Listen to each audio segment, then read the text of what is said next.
This is just a quick video on how to find the packets from the Horry County Schools website.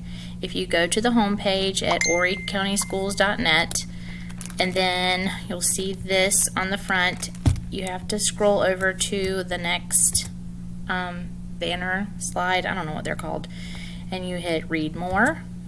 It'll take you to this page, and then you just scroll down a little, view the learning plan here, and then you're gonna scroll down again once you get on this page and hit student resources.